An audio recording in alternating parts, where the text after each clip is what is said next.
안녕하세요. 이혼당한 아주버님 따라 저까지 이혼하게 되었네요. 시어머니 때문에 결혼 초반에 고생을 했고 그 후에는 아주버님 때문에 고생을 했어요. 곡절없는 부부들이 세상에 어디 있겠나요? 이 또한 부부가 되어가는 과정이라 생각하고 견뎌보려 했어요. 그런데 참 아이러니하게도 결국 이혼은 남편 때문에 하게 되었네요. 남편과는 5년의 연애 끝에 결혼을 하게 되었습니다. 서로 장단점이 무언지 충분히 파악할 만큼 오랜 기간을 만나 결혼을 했죠. 결혼 또한 양가 부모님께 5천만 원씩 지원받아 딱 반반 결혼을 했습니다. 둘 중에 누가 더 잘났고 못났고 따질 것도 없을 만큼 조건도 비슷했고 양가 형편까지 다 비슷했어요. 맞벌이를 하는 만큼 남편이 먼저 나서서 맞살림을 하자고 제안을 해왔죠. 맞벌이 하면서도 집안일 문제로 다투는 부부들이 많다고 들었는데 먼저 저렇게까지 나와주니 참 고맙기까지 했어요. 남편과의 관계만 두고 본다면 남부럽지 않을 만큼 순탄한 결혼 생활이었습니다. 하지만 신혼이라고 해서 마냥 좋기만 한 건 아니었어요. 남편이 특히나 자기 가족들이 연관된 일에 대해서만큼은 영 못 믿어온 모습만 보여줬거든요. 시댁이 저희 신혼집에서 가까운 편이라 그만큼 교류도 많았었습니다. 그런데 시어머니가 이토록 유난스러운 사람일 거라곤 결혼 전에는 상상도 못한 일이었습니다. 어찌 그렇게 매일같이 저희들을 찾아대시는지. 한 달에 4~5번씩은 무조건 시부모님과 시간을 보내야 했어요. 뭐라도 핑계를 대서 안 나가면 그만이겠거니 싶으시겠지만 정말 하루가 멀다 하고 오늘은 보자는 식으로 연락을 해대니 거절하는 것도 한두 번이지. 거절하고 거절해서 줄이고 줄인 게 그만큼이었으니 얼마나 유난스러웠던지 대충 감이 오시리라 생각합니다. 그래도 밖에서 외식하는 건 그나마 괜찮은 편이었어요. 그럴 때면 아주버님네도 같이 왔었거든요. 맞이의 맏며느리라고 시어머니도 저를 좀 덜 신경 쓰는 눈치였고 외식하는데 동계산도 아주버님네가 무조건 냈다 보니 그냥 남편하고 맛있는 거 먹고 왔다 생각하고 보낼 수 있었습니다. 진짜 문제는 시어머니가 시댁에서 보자는 연락이었어요.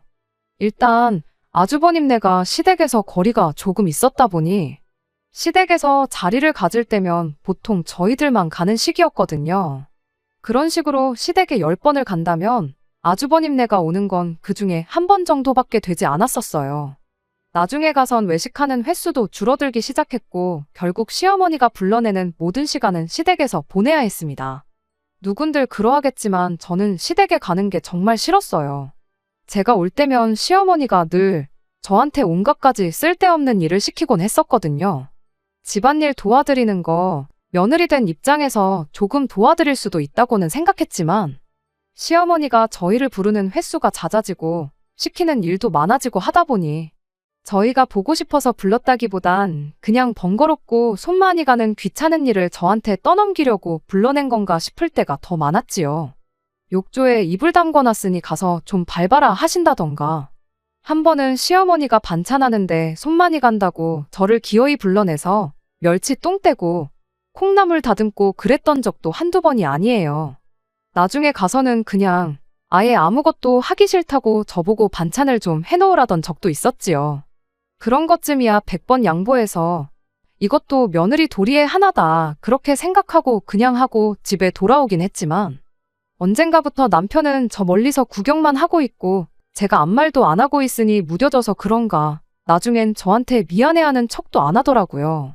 심지어 무거운 걸 옮길 때에도 남자인 남편과 아버님이 조금 힘만 쓰면 끝날 것 같은 일까지 기어이 저한테 시키고 있으니 납득이 되지 않는 일의 연속이었습니다. 내가 결혼을 한 게 아니라 시댁에 잡일하러 취직을 했나 싶은 생각까지 들으니 남편한테 아무 말도 하지 않을 수가 없었지요. 집에서 맞살림하고 암만 저한테 잘해봐야 뭐 하겠어요. 시어머니가 저한테 시키는 일이 힘든 일이고 쉬운 일이고 그런 걸 떠나서 틈만 나면 사람 불러내 쓸데없는 거 시키고 그러는데 남편이 나서서 속 시원하게 이 상황을 정리해주지는 못할 망정 시댁에 핑계대고 오늘은 못 간다고 말하는 것도 항상 저희 몫이었거든요. 그래서 결국 참다 못해 결혼하고 반년도 안 지나서 남편한테 이건 좀 아닌 것 같다고 한마디 꺼냈습니다. 시댁의 발길을 끊는 것까진 바래본 적도 없고 시어머니한테 나 좀 부려먹지 말라고 시원하게 한마디 해주는 건 더더욱 바란 적 없다고. 다만 그래도 시댁에서 시어머니가 나를 그렇게 부려먹고 있으면 당신이 도와줄 수 있는 건 도와줬으면 좋겠다고 단도직입적으로 이야기를 했어요. 그런데 남편이 그때 한다는 소리가 시댁, 그러니까 시어머니 앞에서만큼은 그냥 어머니가 시키는 대로 하고 자기는 아무것도 안 하게 가만둬줄 수 없냐는 소리를 하더라고요. 그 이유가 무언가 하니 형님 이야기를 꺼내더라고요. 저랑 결혼하기 전에 시어머니가 형수님한테 하던 걸 봐왔다 보니 그렇게 못하겠다고요. 괜히 거기서 자기가 저 일하는 거 도와준다고 나섰다가 좋은 꼴 못 본다는 걸 알고 있어서 그러는 거랍니다. 아주버님이 형님 도와주는 척이라도 하면 어머님이 형님한테 그렇게 잔소리를 해댔답니다. 내 아들 시킬 거였으면 너를 여기 왜 불렀겠냐 하면서요. 그리고 그걸 가지고 혼자 속이 꽁해가지고는 며칠 동안 전화해서 사람을 아주 피가 마를 때까지 호달군다나요. 어머님이 형님한테 어떻게 하는지를 직접 두 눈으로 봐왔기 때문에 그렇기에 자기가 시댁에서 아무것도 안 하고 가만히 있어주는 게 오히려 저를 진정으로 위하는 길이나 마찬가지라는 소리를 하는 거예요. 다른 건 몰라도 시어머니가 자리에 같이 있을 때만큼은 자기 도움 같은 건 기대도 하지 말고 그냥 시키는 대로 해달라는 겁니다. 자기가 맞살림을 하기로 한 것도 집안일을 도맡아서 하는 것도 전부 다 제가 시댁에서 고생하는 걸 알기 때문에 그러는 거라는 거예요. 이건 뭐 옆구리 찔러서 절 받는 것도 아니고 당연히 그래야 해서 하는 거라 생각했던 맞살림이 알고 보니 제 기분 맞춰주려고 나서서 시작한 거라는 걸 알게 되니 적잖이 실망스러웠죠. 그래도 앞으로는 시댁에 다녀온 날에는 그날은 물론이고 그 다음 날까지 제가 해야 할 집안일이라도 자기가 대신 전부 다 하겠다며 시댁에서만큼은 시어머니를 거스르지 말아달라 부탁을 하대요. 어이도 없고 실망스럽기 그지없는 대답이긴 했지만 그래도 그때는 남편 말이 일리가 있다고 괜히 그런 소리를 하는 게 아니겠다고 그렇게 생각하려고 했어요. 남편이 자기 어머니에 대해서 저렇게 말할 정도면 시어머니가 사람을 갈구는 게 보통이 아니라는 소리나 마찬가지인데 남편이 도와준다고 제가 시댁에서 잡일을 그만하게 될 것도 아닌데 잠깐 조금 편하자고 남편 부려먹었다가 시어머니한테 된통 당할 수도 있다는 생각에 괜히 긁어 부스럼 만들 필요는 없는 거 아니겠냐 하고 그렇게 하기로 했어요. 일단 대답은 그렇게 하긴 했지만 또 한참 지나 생각해보니 남편은 시어머니가 며느리한테만큼은 독한 분이라는 걸 알고 있었으면 결혼하기 전에 시어머니가 어떤 사람인지 미리 귀띔이라도 해주던가 아니면 적어도 신혼집을 시댁 근처에 정하기로 했을 때 나도 익숙한 동네가 좋다고 할 게 아니고 어떻게든 시댁에 자주 왕래하기도 힘들 만큼 멀리 집을 구하자고 했으면 좀 좋았을까 싶었습니다. 그래도 시댁에서 시키는 집안일이 그렇게 어려운 건 아니었어요.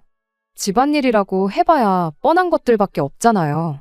매일같이 불러내 뭐 김치를 100포기씩 담그라고 한다던가 하는 말도 안 되는 명령은 없었고 고작 해봐야 한 이틀치 밀린 설거지 좀 대신 해달라느니 일요일이 분리수거 날이니 와서 분리수거를 좀 하라던가 이불 빨래를 대신 해달라느니 하는 사소한 일들의 연속이었다 보니 언젠가부터는 익숙해지기 시작했어요. 나름대로 꾀도 부리고 시어머니가 너는 왜 이렇게 손이 느리냐며 답답하다고 보고 있자니 속이 터지겠다고 하던지 말던지 최대한 천천히 제 페이스 유지하면서 꾀도 부리고 그렇게 나름 현명한 대처를 하고 있었습니다. 신혼 초에는 이렇게 자주 볼 거면 그냥 집 팔고 우리 집 와서 살면 어떻겠냐는 말까지 했었어요. 처음에는 농담하시는 줄 알고 저도 농담하듯 거절하고 말았죠. 그런데 몇 번 더 같은 이야기가 나왔고 그때부터 저도 시어머니가 시키는 일을 일부러 천천히 하고 일부러 실수하고 그러기 시작하니 언젠가부턴 그런 말도 쏙 들어가고 그래서 참 다행이다 싶었습니다. 결혼 후 처음 맞는 명절날이 돼서 명절 음식을 그렇게 많이 준비하라고 할 때는 조금 경악스럽긴 했습니다. 같이 살자는 말에 농담으로라도 그렇게 하겠다는 말을 비슷하게도 꺼내지 않았던 게 참 다행이다 싶을 만큼요. 시댁이 따로 제사도 지내는 것도 아니었던 만큼 딱히 시댁에 다른 친척분들이 오시는 것도 아니고 기껏해야 저희들의 아주버님네, 시부모님 이렇게 6식구가 전부인데 그나마도 결혼 첫 해 2번의 명절을 보내면서 아주버님네는 따로 명절이라고 참석도 안 했는데 저는 뭘 그렇게 많이 부치고 하는지 남은 음식들을 싸가긴 했지만 정말 전이라면 신물이 나서 한동안 생각도 나지 않을 만큼 연휴 끝나고도 몇 끼를 명절 음식들로 식사를 해야 했었습니다. 아무튼 그렇게 그냥 시어머니가 유난스럽고 원래 그러신 분이다 생각하고 그러려니 적응해가면서 나름 잘 살고 있었어요. 하지만 가끔씩 쉬는 날에 미리 언질도 없이 저를 불러내서는 쓰잘데기 없는 일을 시키고 그럴 때면 그래도 시댁에서 조금 떨어진 거리에 사는 형님이 그렇게 부러울 수가 없었습니다. 남편이 형수님이 당하는 걸 직접 두 눈으로 봤다고 하긴 했지만 매주 몇 번씩 시댁에 불려가는 제가 보기에 당해봐야 얼마나 당했겠냐 싶었었습니다. 저도 매주 주말만 되면 불려나가고 그러는 게 아니라 한 달에 한두 번이면 충분히 견딜 수 있을 것 같고 이런 불만도 안 생기겠거니 그런 생각이었어요. 심지어 제가 결혼하고 나서 시댁에서 명절을 2번 보냈는데 형님네는 그때 2번 다 시댁에 오지 않았거든요. 그때는 그냥 응당 형님이 고생을 했다 하니 아주버님이 중간 역할을 잘해준 게 아닐까 그런 생각까지 했었습니다. 남편이 그런 아주버님 절반만 닮아서 저 고생하는 것 좀 덜하게 해줬으면 싶은 생각이 들었던 게 한두 번이 아니었어요. 그런데 그게 아니었습니다. 형님이 부럽다고 생각했다니 정말 내가 복에 겨워서 그런 소리를 했구나 싶었던 날이 있었어요. 시댁에서 개같이 굴으면 굴렀지. 아주버님 같은 인간을 남편이라고 옆에 두고 살고 있는 형님이 정말 불쌍했습니다. 그때가 결혼하고 나서 3번째 맞는 명절이었어요. 이번에는 모처럼 형님네도 온다고 하길래 일손이 하나 더 생긴 만큼 고생은 덜하겠구나 싶었습니다. 조금 덜 힘들겠거니 그 생각 말고는 정말 아무 생각도 없었어요. 아무튼 시댁하고 거리가 가까운 만큼 저희가 시댁에는 형님네보다 일찍 도착했어요. 도착하자마자 편한 옷으로 갈아입고 나와가지고 늘상 하던 대로 곧바로 명절 음식 준비를 하기 시작했죠. 그리고 나서 한 10분 정도 있다가 형님네가 도착을 했습니다. 그런데 시어머니가 형님한테 요즘 아주 안 불렀더니 많이 편해졌나 보다고 어떻게 1년 만에 시댁에 명절 쇠러 오면서 맏며느리가 둘째네보다 늦게 올 수가 있느냐고 한마디 하시대요. 저야 당연히 집이 코앞이니까 금방 온 건데 그리고 시어머니가 오라고 했던 시간에 저희가 일찍 온 거고 형님네는 거의 딱 맞춰서 온 건데 저런 말을 하니 이게 다 뭔가 싶었어요. 게다가 형님도 형님 나름대로 이유가 있었던 건데 아주버님이 준비가 늦어서 지체가 되었다는 형님의 대답에 시어머니가 너가 언제부터 그렇게 대답이 길었냐고 한마디 하더니 말을 그냥 중간에 잘라버리더라고요. 그간 그렇게 자주 본 건 아니지만 그래도 몇 번을 온 가족이 모였었는데 시어머니가 형님한테 이렇게 대하는 걸 처음 봐서 그랬나 너무 사람을 막대하는 건 아닌가 싶어서 많이 놀랐습니다. 그리고 더 놀라웠던 건 이어진 형님의 반응이었죠.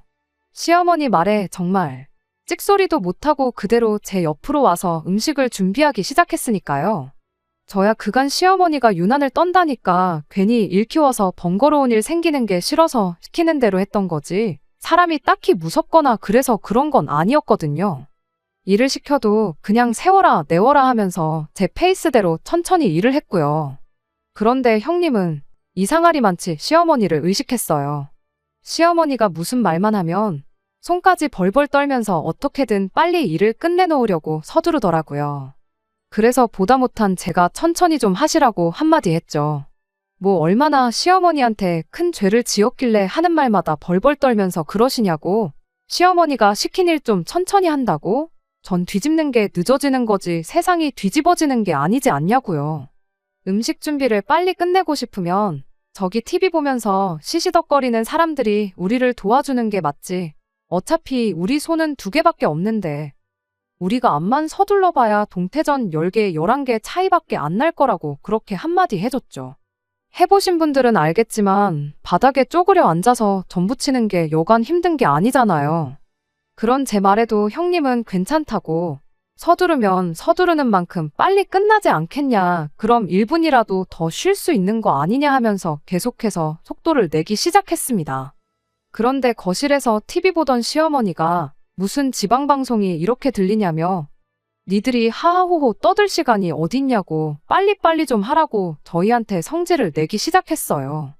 그 말이 끝나기 무섭게 또 형님이 새파랗게 질려가지고는 알겠다고 대답을 하는데 당황해서 그랬나 옆에 있던 식용유통을 엎어버렸습니다. 제가 옆에 있었다 보니 크게 엎은 건 아니고 바닥에 조금 흐르기만 했을 뿐인데 형님은 그걸 엎었다는 사실만으로 멘붕이 온 건지 혼자서 또 그걸 치우겠다고 허둥대다가 식용유 때문에 미끄러져서 바닥에 털푸덕하고 쓰러져 버렸습니다. 아픈 건 둘째치고 그것 때문에 계란물이니 뭐니 죄다 엎어버려서 옷이 아주 난장판이 되었어요.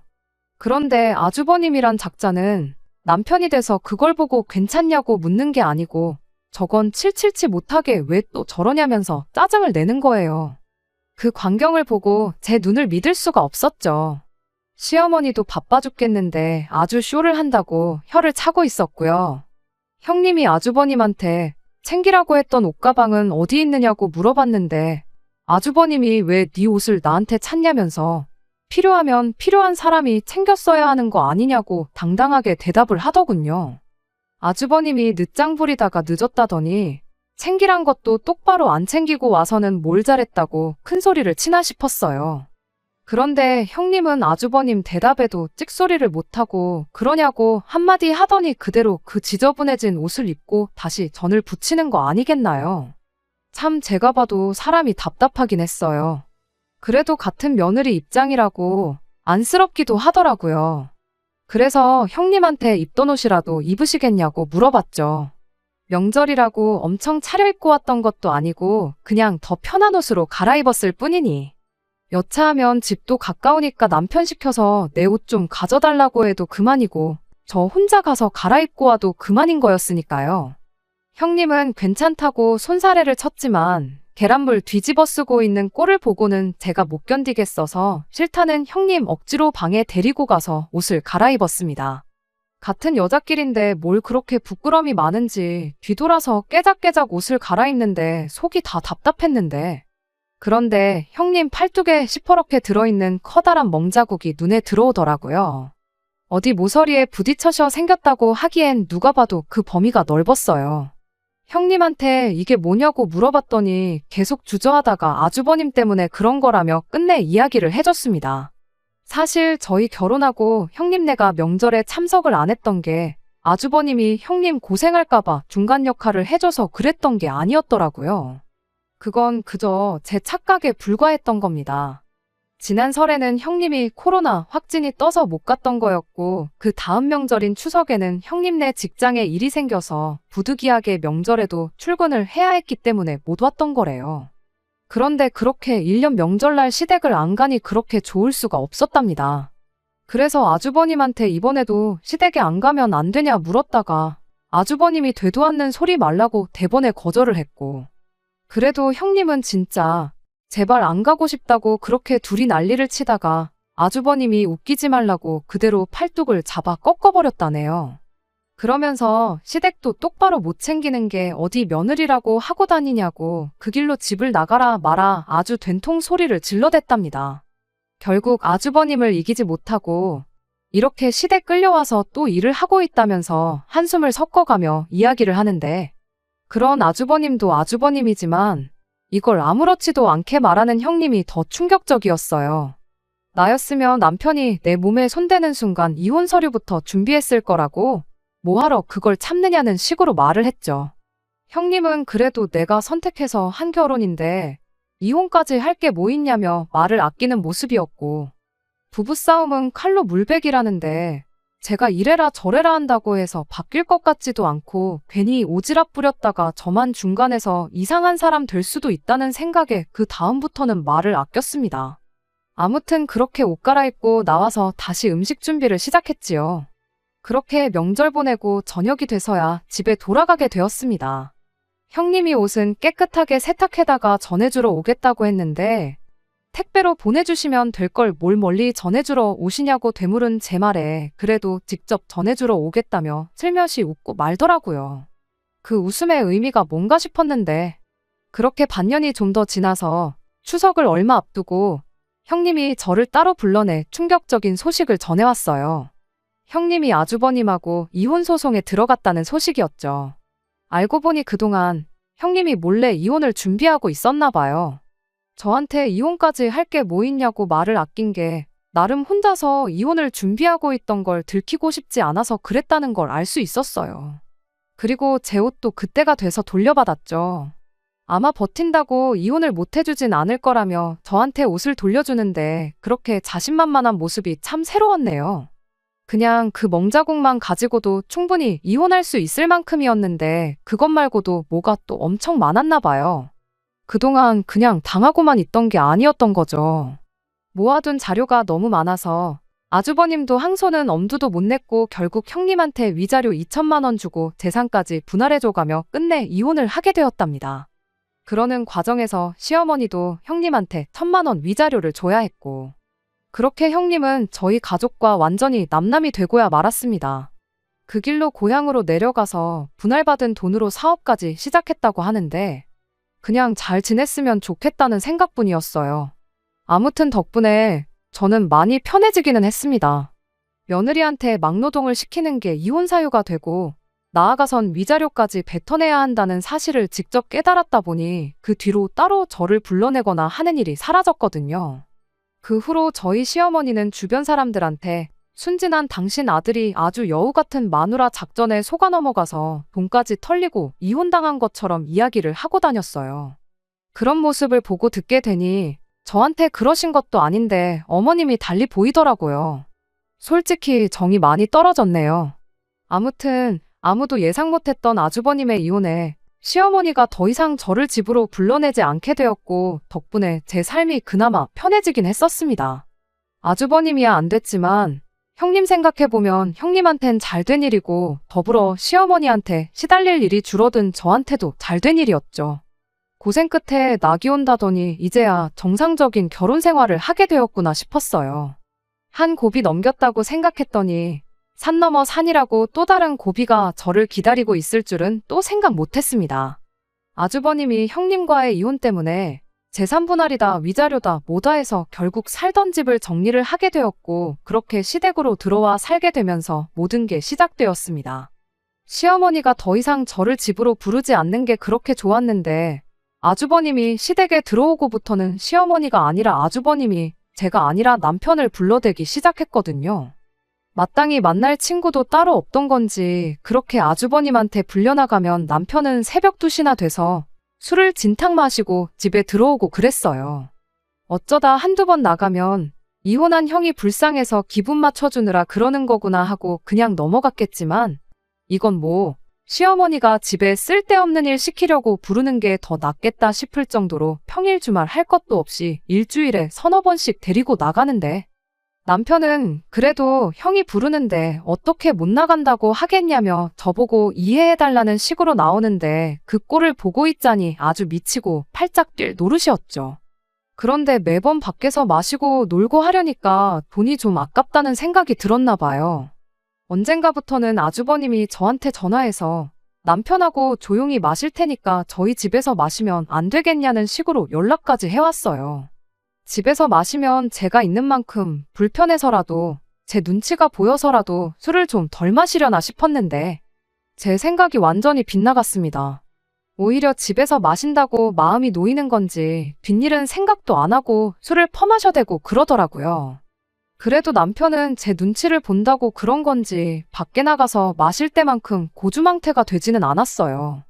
알아서 정신줄 딱 붙잡고 아주버님이 만취하면 택시를 불러서 아주버님을 집으로 보내고 그러는 시기였습니다. 나중엔 손흥민 축구 경기 본다고 평일 주말 가릴 것도 없이 저희 집에 와서 죽치고 있다가 가고 그러는데 정말 제 인내심에도 한계가 오기 시작했어요. 그러던 중 시어머니한테서 잠깐 좀 보자는 연락을 한 통 받게 되었습니다. 남편도 빼고 단 둘이서만 보자니 솔직히 좋은 예감이 들지는 않았어요. 아니나 다를까 시어머니가 저를 보자마자 여지껏 평생 한 번을 해준 적 없는 칭찬을 늘어놓기 시작했습니다. 당신이 사람 보는 눈이 없어서 어디서 별 그지 같은 걸 맏며느리라고 데려왔었는데 맏며느리 복은 없어도 너만큼은 진짜 잘 데려온 것 같다는 말을 하는데 그 말도 어이가 없었죠. 뭐 며느리 자리를 면접 보고 받은 것도 아니고 데려왔다는 표현부터가 얼마나 거슬리던지. 근본도 없고 가진 것도 없는 거 맏며느리라고 데려와서 그렇게 잘해줬건만 받아준 은혜도 모르고 이렇게 남편과 시부모 뒤통수를 치고 튈 줄은 몰랐다며 형님과 저를 비교해가며 칭찬을 해대는데 칭찬을 받고도 기분이 이렇게 나쁜 적은 그때가 제 인생에 있어서 최초인 것 같습니다. 본론은 나오지도 않았는데 별 얼토당토하는 칭찬을 하고 있는 것도 솔직히 좀 불길했어요. 아니나 다를까 시어머니가 니들 요즘 사이좋게 지내는 게 참 보기 좋다며 형제간의 우애에 대해서 일장연설을 늘어놓기 시작하더니 난데없이 저한테 아주버님도 저희 집에 같이 데리고 살아주면 어떻겠냐는 말을 꺼내더군요. 첫째한테는 잘 이야기해서 생활비 넉넉하게 한 100만 원 정도 보태라고 그렇게 말해놓겠다 하면서요. 그 말을 듣자마자 생각하고 자시고 할 것도 없이 싫다고 말하고 자리에서 일어났어요. 우애가 좋아도 남편하고 아주버님이 좋은 거지 저랑 좋은 건 아니지 않냐고. 안 그래도 아주버님 때문에 스트레스가 이만저만이 아니었는데 우리 집에 자주 찾아오는 걸 가지고 어머님이 그렇게 착각하실 줄은 몰랐다고. 이참에 아주버님 우리 집은 물론이고 우리 집 근처에도 얼씬도 못하게 해야겠다 말하고 자리에서 나왔죠. 시어머니는 저를 쫓아나와서 한다는 소리가 다 늙어서 이제 너네 시아버지 하나 챙기기도 벅찬데 장남까지 있으니 몸이 하나 더 있어도 모자라다면서 꼭 좀 그렇게 해달라고 재차 부탁을 하더라고요. 당신이 몸이 성했으면 그간 주말에나 평일에나 저를 불러내서 집안일을 시켰겠냐면서요. 요즘 그렇게 불러내지 않으니 너가 힘들 게 뭐가 있겠냐면서 꼭 좀 아주버님을 우리 집에 데리고 살아달랍니다. 그간 그래도 불만 없이 나름 현명하게 잘 대처했다고 생각했는데 2년 가까운 세월 동안 저도 쌓인 게 많았나 보더라고요. 그 말을 듣자마자 대번에 지금 시댁에서 식모노릇 안 시키는 걸 생색이라고 내고 있는 거냐고 시어머니한테 한마디 쏘아붙였습니다. 다른 집이면 당연히 안 시킬 시자 갑질을 가지고 그거 이제 안 할 테니까 아주버님을 데리고 살라는 게 시집살이 걸고 협박하는 거랑 뭐가 다르냐고 한마디 따졌어요. 뭐 내가 100만 원이 아쉬워서 이혼당한 아주버님 데리고 살아주면 생활비 100만 원 주겠다고 하면 그걸 좋다고 제가 넙죽 받을 줄 알았냐고요. 아주버님이 혼자 나가 살아도 한 달 생활비 그 정도는 들 거라고. 아니 월급 전부를 저한테 다 준다고 해도 같이 살 생각 없으니까 말도 안 되는 소리 좀 하지 말라고 했죠. 그랬더니 시어머니는 그 와중에도 지나가는 사람들 보기 쪽팔리다면서 저보고 목소리 좀 낮추라고 딴소리를 하는 겁니다. 그러더니 결혼할 때 지원해준 5천만 원 이야기까지 꺼내더군요. 같이 살기 싫으면 그 돈이라도 돌려받아서 아주버님 나가 살 집이나 알아봐야겠다고요. 뭐 5천만 원은 지들만 해준 줄 아나. 우리 집도 똑같이 5천 해줬고 반반 결혼했는데 엄청난 걸 해줬던 거 마냥 생색을 내고 있으니 어이가 없었죠. 더 말할 것도 없겠다 싶어서 가져갈 테면 가져가라는 심정으로 시어머니한테 한마디 더 했습니다. 아주버님 이혼시킨 걸로 모자라 이젠 저희까지 이혼시킬 생각이냐고 말이죠.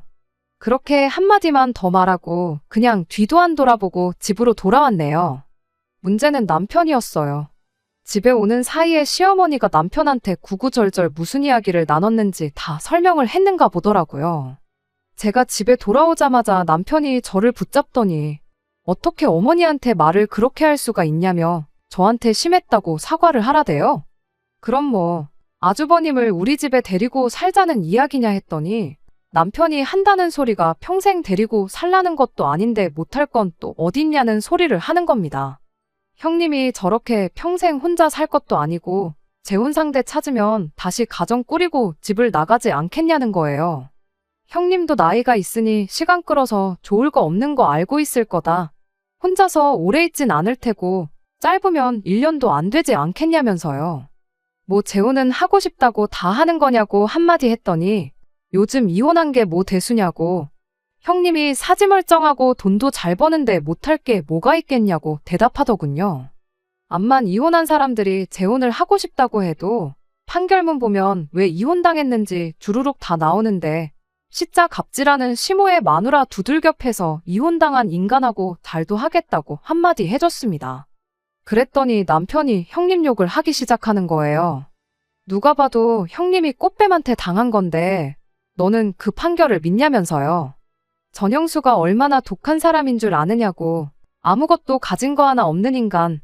우리 형님이 데려가서 사라졌더니 그 은혜도 모르고 뒤통수를 친 무서운 여자라면서요. 그냥 어떻게든 재산 분할 가져갈 생각에 5년 동안 함정을 파놓고 상황을 자기한테 유리하게 만들어서 소송해서 승소를 한 거랍니다. 결혼 기간을 채워야지 재산 분할 받을 때 유리한 걸 알고 그랬던 거라면서 가족인 형님을 믿어주질 못할 망정 그 여자 말만 믿고 우리 형님을 이혼당해도 싼 사람으로 생각하고 있었냐면서 저한테 실망이라는 겁니다. 실망이라니 누가 할 소리를 하고 있냐고. 암만 형님이 진짜로 이혼을 목적으로 결혼한 거라고 해도 배우자를 멍이 들 때까지 패는 게 어디 사람이 할 짓이냐고 한마디 했더니 남편이 한다는 소리가 맞을 짓을 했으니 맞은 거 아니겠냐고 아주버님을 두둔하는 겁니다. 그리고 그때 깨달았죠. 시짜짓하는 시모도 이혼당한 아주버님도 문제지만 똥오줌 못 가리고 가족들 원하는 대로 다 해주려는 이 인간이 우리 결혼 생활에 있어서 가장 큰 문제였다는 걸요. 상처에 딱쟁이가 안 듯 이 힘들었던 시간들도 지나면 추억이 되고 우리가 부부로서 한 단계 더 성숙해지는 단계라고 생각하고 참아왔건만 이 인간은 저를 그저 제가 부탁만 하면 자기 뜻대로 움직여주는 호구 정도로 생각하고 있다는 사실을요. 맞을 짓을 하면 맞아도 싸다는데 시못뜻에 거역하고 아주버님 무시했다간 이 인간이 나한테 손을 대는 날도 머지 않겠다는 확신이 생겼고 두말할 것도 없다 싶어서 그 길로 남편한테 이혼하자는 이야기를 꺼냈습니다. 나는 형님처럼 5년이나 기다릴 것도 없다고.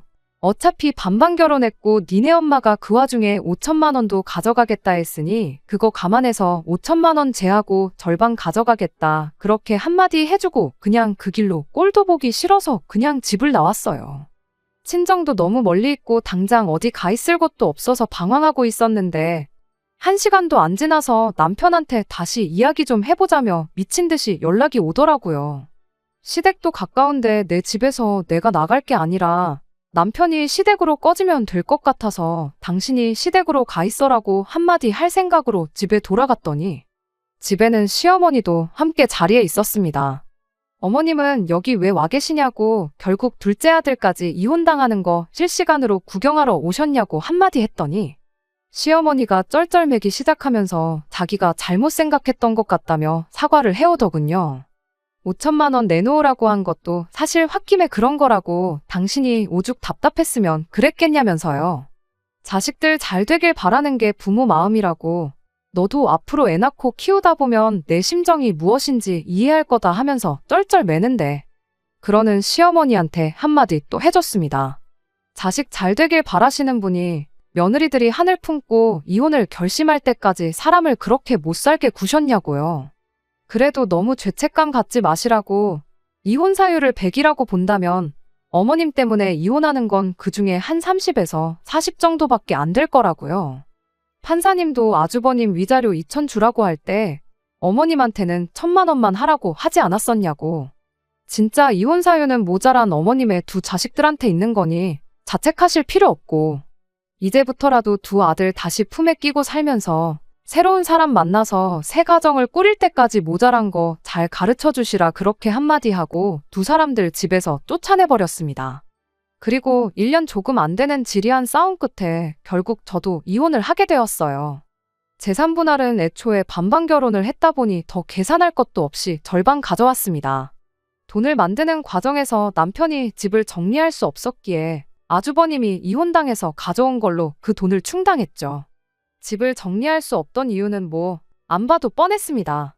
시어머니가 아버님 하나도 힘든데 두 자식들까지 당신 품에 다시 끼고 살려니 그게 답도 없다고 느껴진 건지 절대로 집에 기어들어올 생각 말라고 강하게 나오는 바람에 둘이서 그 집에 같이 살기로 했는가 봐요. 살림이야 남편이 자라니 둘이서 밥 굶고 그러지는 않겠죠. 시어머니는 자기도 하기 싫은 걸 왜 저한테 떠넘기려고 했는지 모르겠어요. 덕분에 저도 새 인생 찾을 수 있었으니 이유는 불문하고 저한테는 좋은 일이라 생각할 수 있겠네요. 다른 건 모르겠고 시어머니의 두 자식들이 재혼만큼은 안 했으면 좋겠다는 생각밖에 안 드네요. 괜히 아무 죄도 없는 사람 인생 망치지 말고 의좋은 형제들끼리 평생을 그 집에 둘이서 살았으면 합니다. 저보다 먼저 이혼한 형님도 얼마 전에 만났어요. 얼굴색도 훨씬 좋아지고 제잘제잘 말도 많고 사람이 아예 달라졌더라고요.